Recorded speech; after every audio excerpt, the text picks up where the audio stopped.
2016, the court has affirmed and reaffirmed this view, that colleges could use race not as a determinative factor for admission, but as one of the factors among many in deciding who to admit from a already qualified pool of applicants. Today, the court once again walked away from decades of precedent and as the dissent has made clear. The dissent states in today's decision, quote, rolls back decades of precedent and momentous progress, end of quote. I agree with that statement from the dissent. The court has effectively ended affirmative action in college admissions, and I strongly disagree with the court's decision. Because affirmative action is so misunderstood, I want to be clear, make sure everybody's clear about what the law has been and what it has not been until today. Many people wrongly believe that affirmative action allows unqualified students to be admitted ahead of qualified students. This is not how college admissions work. Rather, colleges set out standards for admission, and every student has to meet those standards. Then and only then, after first meeting the qualifications required by the school, do colleges look at other factors in addition to their grades, such as race. The way it works in practice is this. Colleges first establish a qualified pool of candidates based on meeting a certain grade, test scores, and other criteria. Then and only then, it is from this pool of applicants, all of whom have already met the school standards, that the class is chosen after weighing a wide range of factors, among them being race. You know, I've always believed that one of the greatest threats of America, and you're tired of hearing me say it, is our diversity. But I believe that. If you have any doubt about this, just look at the United States military. The finest fighting force in the history of the world. It's been a model of diversity. And it has not only made our nation better, stronger, but safer. I believe the same is true for our schools. I've always believed that the promise of America is big enough for everyone to succeed, and that every generation of Americans, we have benefited by opening the doors of opportunity just a little bit wider to include those who have been left behind. I believe our colleges are stronger when they are racially diverse. Our nation is stronger because we are tapping into the full range of talent in this nation. I also believe that while talent, creativity, and hard work are everywhere across this country, not equal opportunity. It is not everywhere across this country.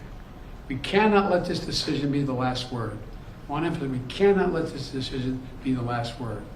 While the court can render a decision, it cannot change what America stands for. America is an idea unique in the world, an idea of hope and opportunity, of possibilities, of giving everyone a fair shot, of leaving no one behind. We've never fully lived up to it, but we've never walked away from it either. We will not walk away from it now. We should never allow the country to walk away from the dream upon which it was founded. That opportunity is for everyone, not just a few.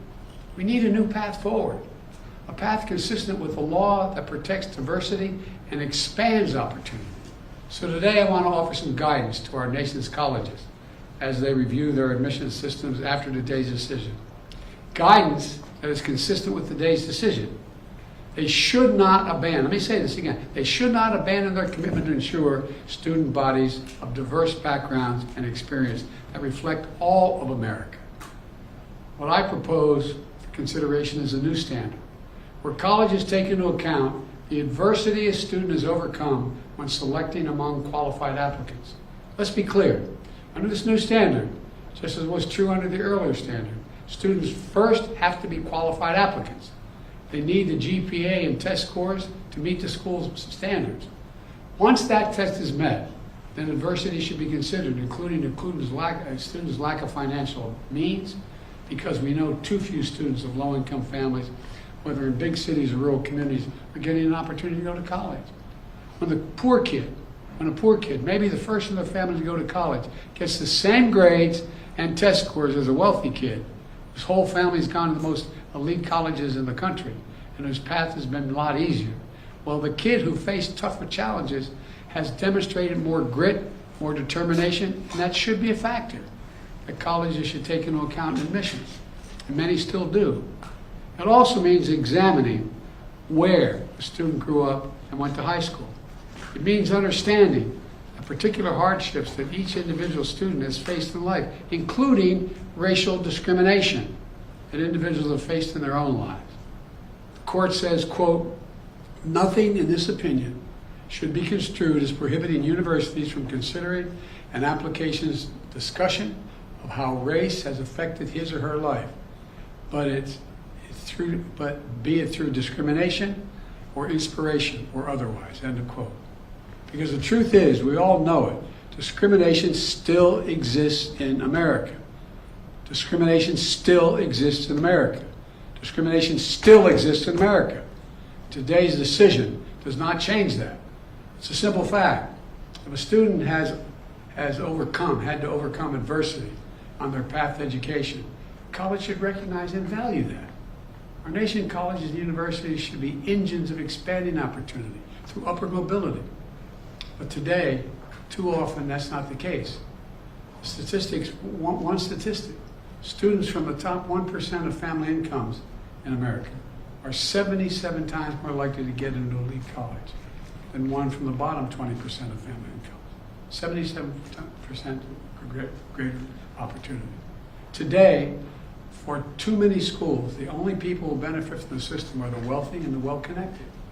The odds have been stacked against working people for much too long.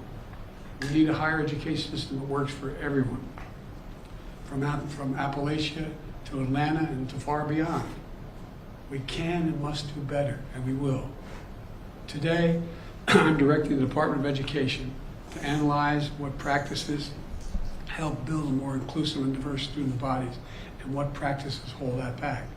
Practices like legacy admissions and other systems that expand privilege instead of opportunity. Colleges and universities should continue their commitment to support, retain, and graduate diverse students and classes. You know, companies who are already realizing the value of diversity should not use this decision as an excuse to turn away from diversity either. We can't go backwards. You know, I know today's court decision is a severe disappointment to so many people, including me. But we cannot let the decision be a permanent setback for the country. We need to keep an open door of opportunities.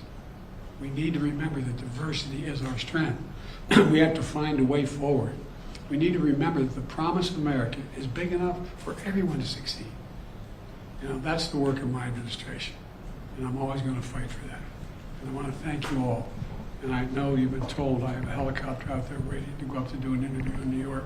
I'll be talking more about this live interview. But thank you very much, and we're going to have plenty of time to talk about this. But we're not going to let this break us. President Biden, the Congressional Black Caucus said the Supreme Court has thrown into question its own legitimacy. Is this a rogue court? This is not a normal court. Should there be term limits for the justices, sir? Okay, thank you for everyone. We're going to move to the all in the order for the departure right now. So if everyone wants to do it quickly, safely.